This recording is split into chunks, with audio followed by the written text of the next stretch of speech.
सुप्रभात बच्चों, आप सभी कैसे हैं। आज मैं आप लोगों को वर्तनी और श्रुतिलेख पढ़ाऊंगी। वर्तनी का अर्थ होता है शब्द। तो शब्द सबसे पहले शब्द कैसे बनता है मैं वो आप लोगों को बताऊंगी।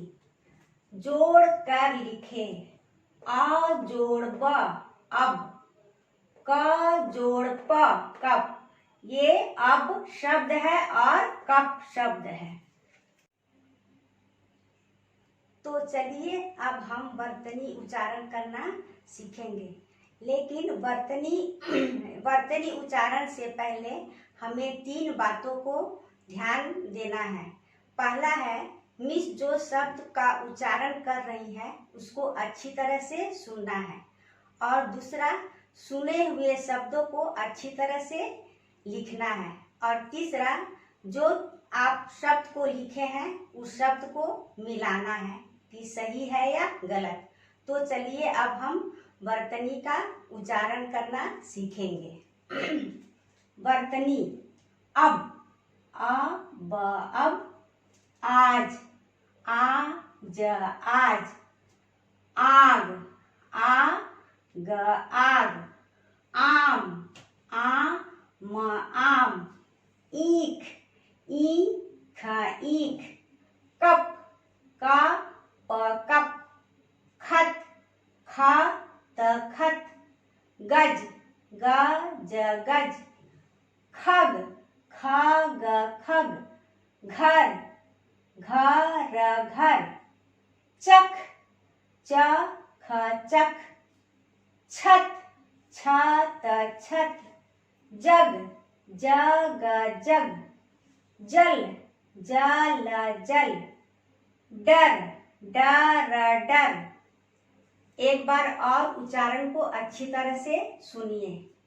अब, अब, अब, आज, आज, आज, आग, आग, आग, आम, आम, आम, ईख, ईख, ईख, कप, कप, कप, खत, खत, खत, गज, गज गज, खग, खग खग, घर, घर घर, चख, चख चख, छत, छत छत, जग, जग जग, जल, जल जल, डर, डर डर।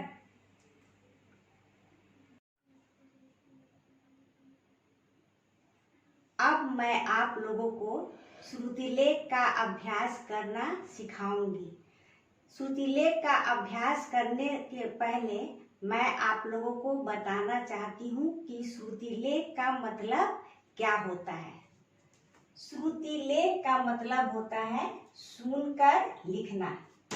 श्रुति का अर्थ होता है सुनना और लेख का मतलब होता है लिखना, यानी कि श्रुतिलेख सुनकर लिखना।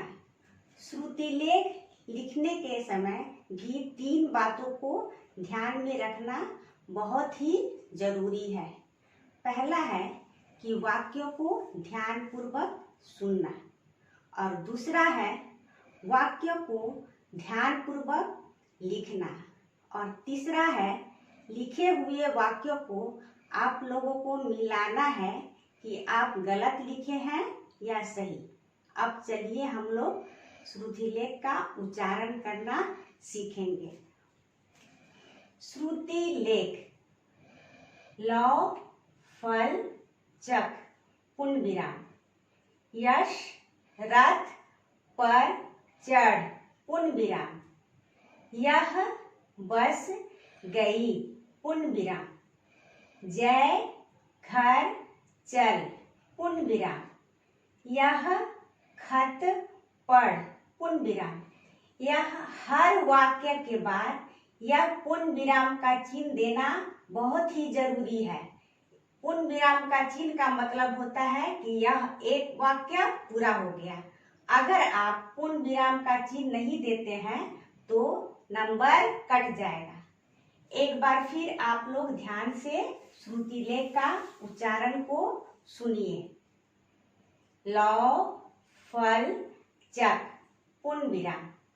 यश रथ पर चढ़ पूर्ण विराम।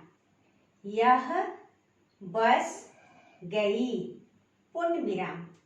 जय घर चल पूर्ण विराम। यह खत पढ़ पूर्ण विराम।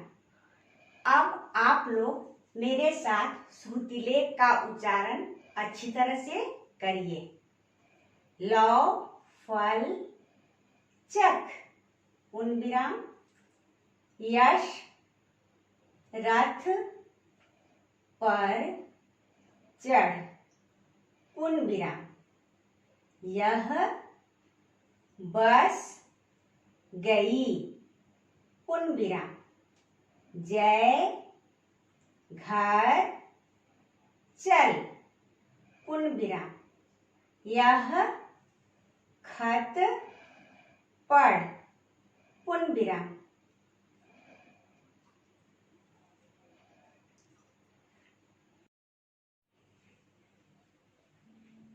बच्चों, आप सभी को वर्तनी और श्रुतिलेख समझ में आया ना? आप लोगों को वर्तनी और श्रुतिलेख को अच्छी तरह से सीखना है। यह आप लोगों का हिंदी स्पेलिंग लिस्ट है। इस लिस्ट से आपको अब से हल तक अच्छी तरह से सीखना है। और श्रुतिलेख के लिए यह आप लोगों का शब्द तरंग पुस्तक है। क्या है? शब्द तरंग पुस्तक। इस पुस्तक से आप लोगों को पेज नंबर 56,